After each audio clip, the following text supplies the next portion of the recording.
हिंदवी स्वराज्याचे सरसंस्थापक छत्रपती शिवरायांना मानाचा मुजरा करतो।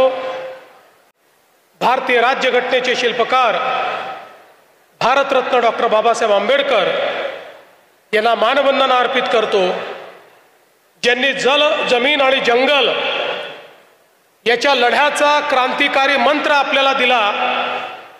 ते धरती आबा भगवान बिरसा मुंडा यांच्या चरणी नतमस्तक होतो आणि आजच्या या भगवान बिरसा मुंडांच्या 150व्या जयंतीनिमित्त देशाचे पंतप्रधान माननीय नरेंद्र मोदीजी आणि आपल्या राष्ट्रपती श्रीमती द्रौपदी मुर्मूजी यांनी जे जनजातीय गौरव वर्ष या ठिकाणी साजरं करण्याचा निर्णय घेतलाय, त्याच्या महाराष्ट्राच्या या कार्यक्रमामध्ये मंचावर उपस्थित असलेले केंद्रीय मंत्री, आपले लाडके नेते माननीय नितीनजी गडकरी, आदिवासी कल्याण विभागाचे मंत्री अशोक उईकेजी, पालकमंत्री चंद्रशेखर बावनकुळेजी, रवींद्र चव्हाणजी, इंद्रनील नाईकजी, आशिष देशमुखजी, संजय मेश्रामजी, डॉक्टर भारतीताई पवार, सुधाकरराव कोहळे, दयाशंकर तिवारी, मायाते युनाते, राजे वीरेंद्र शाह, या ठिकाणी आपले मुख्य सचिव श्री राजेश कुमार, श्री विजय वाघमारे, श्रीमती दीपाली माशिरकर, श्रीमती दीपा मुधोळ, श्रीमती लीना बनसोड, श्रीमती आरती सिंग, श्री किशोर कारकळ, या ठिकाणी मंचावर उपस्थित सर्व मान्यवर आणि उपस्थित माझ्या सर्व भगिनी आणि बंधूंनो, सर्वप्रथम या जनजातीय गौरव वर्षाच्या निमित्ताने महाराष्ट्राच्या कानाकोपऱ्यातून या ठिकाणी राजे बख्त बुलंदशाह या आदिवासी गोंड राजांनी बसवलेल्या नागपूर नगरीमध्ये आलेल्या तमाम बंधू भगिनींचं, आमच्या आदिवासी समाजाचं मी मनपूर्वक स्वागत करतो आणि अभिनंदन करतो। आज आपण बघतोय महाराष्ट्रामध्ये 1,25,00,000 आमचे आदिवासी बंधू आहेत। 16 जिल्हे, 6,962 गावं, 12 शहरं, यामध्ये आमच्या 45 आदिवासी जमातीचे लोक त्या ठिकाणी राहतात आणि खऱ्या अर्थानं या महाराष्ट्राच्या संस्कृतीला समृद्ध करण्याचं काम आमच्या आदिवासी समाजाने केलं आहे। आणि हे वर्ष महत्त्वाचं वर्ष आहे। 150 वर्षापूर्वी याच भारताच्या झारखंडमध्ये ज्यावेळी इंग्रजांचे अनन्वित अत्याचार झाले आणि आदिवासींना सांगण्यात आलं की तुमची जल, जमीन आणि जंगल याचा अधिकार तुम्हाला नाही, तो अधिकार केवळ इंग्रजांना आहे आणि जे लोक मिशनऱ्यांकडनं धर्मांतरण करतील त्यांनाच जल, जमीन आणि जंगलाचा अधिकार मिळेल।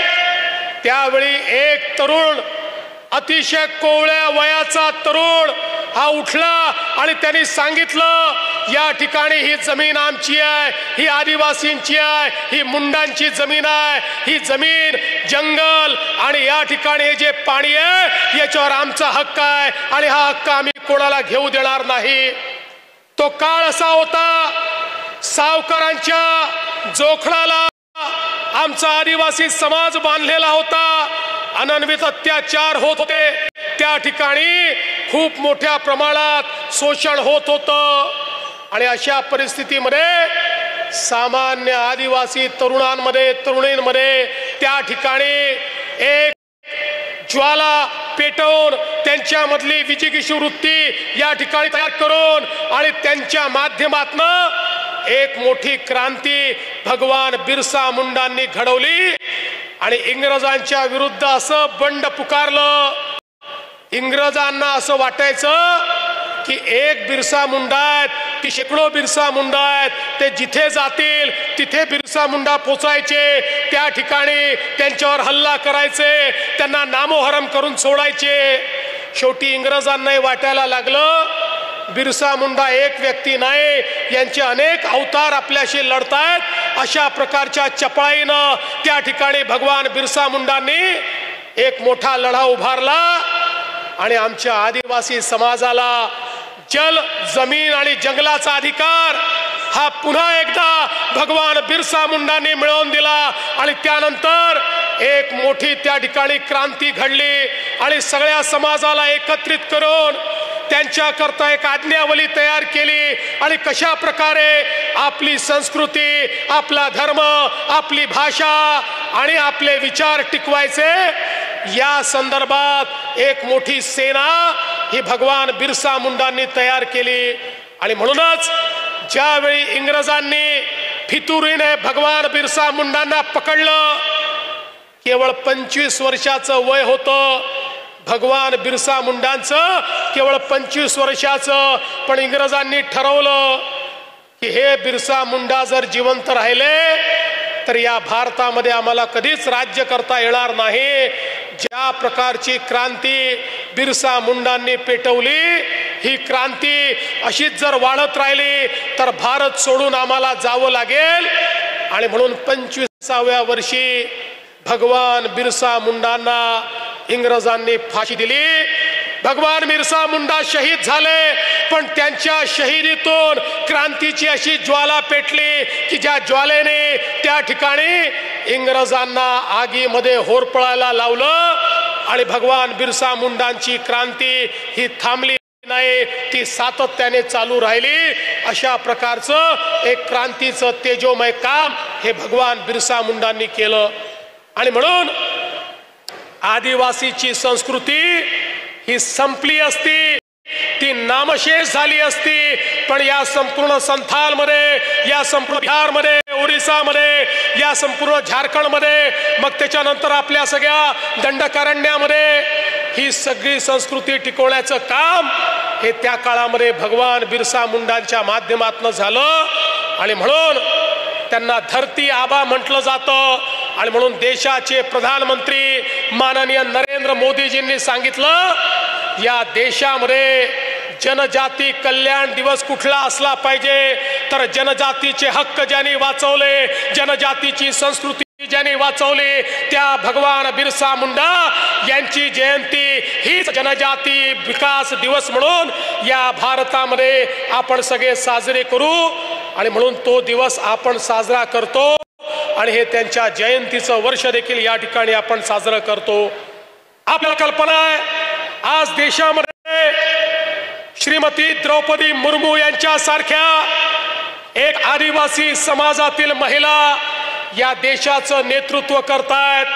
राष्ट्रपती म्हणून या देशाच्या लोकशाहीला समृद्ध करण्याचं काम त्या करतायत। आणि मला अतिशय आनंद आहे या आपल्या स्वातंत्र्याच्या अमृत महोत्सवाच्या निमित्ताने देशाच्या प्रधानमंत्र्यांनी सांगितलं, आमच्या स्वातंत्र्याच्या लढ्यामध्ये आदिवासी समाजाचं मोठं योगदान आहे।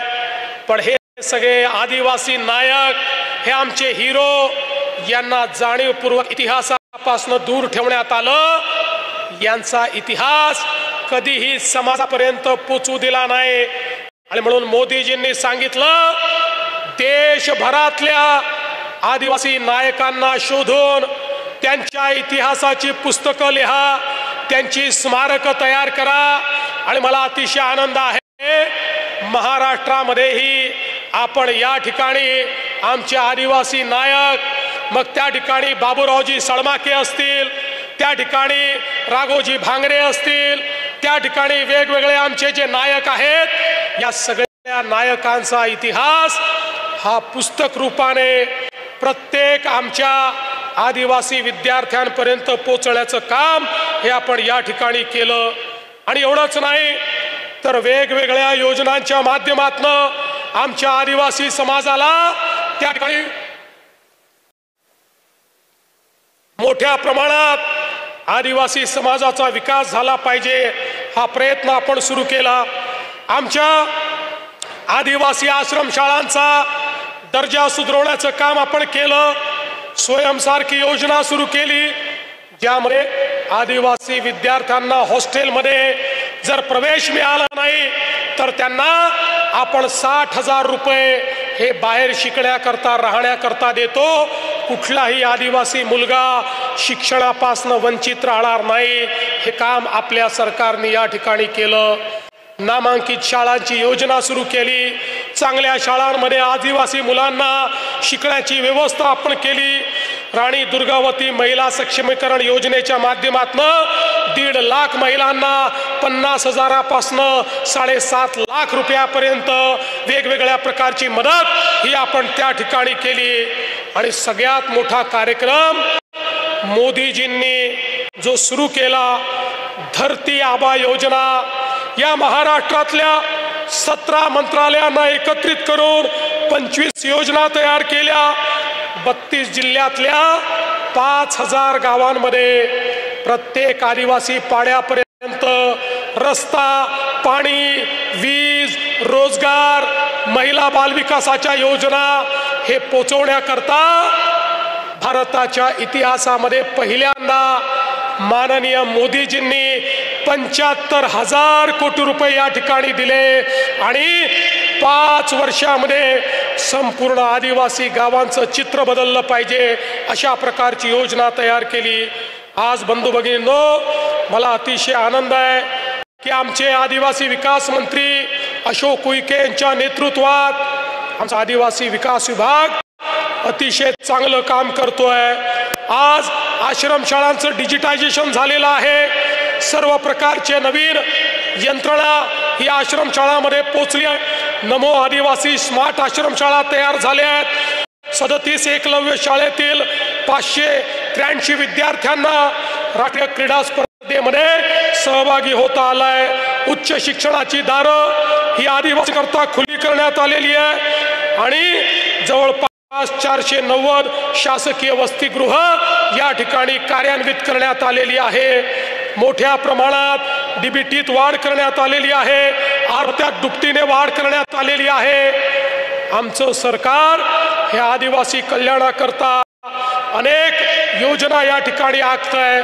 मी या निमित्ताने एवढंच सांगतो, आज या जनजाती कल्याण वर्षाच्या निमित्ताने भगवान बिरसा मुंडांनी आम्हाला जी शिकवण दिली, जल, जमीन, जंगल आणि आदिवासी संस्कृती याचं संरक्षण करण्याची महाराष्ट्रातलं सरकार प्रत्येक आदिवासीला वन जमिनीचा पट्टा देत आहे। प्रत्येक आदिवासीच्या संस्कृतीचं रक्षण करताय, जल, जमीन, जंगलाचं रक्षण करताय आणि कुठल्याही परिस्थितीमध्ये आमच्या आदिवासी विभागाचा हा प्रयत्न आहे की आदिवासी समाजाचा कल्याण झालं पाहिजे आणि त्याकरता महाराष्ट्राचं सरकार हे पूर्ण ताकदीने या ठिकाणी आदिवासी विकास विभागाच्या पाठीशी उभं राहील हा विश्वास व्यक्त करतो। पुन्हा एकदा धरती आबा भगवान बिरसा मुंडा यांच्या चरणी नतमस्तक होतो आणि माझं बोलणं संपवतो। जय हिंद, जय सेवा, जय भारत।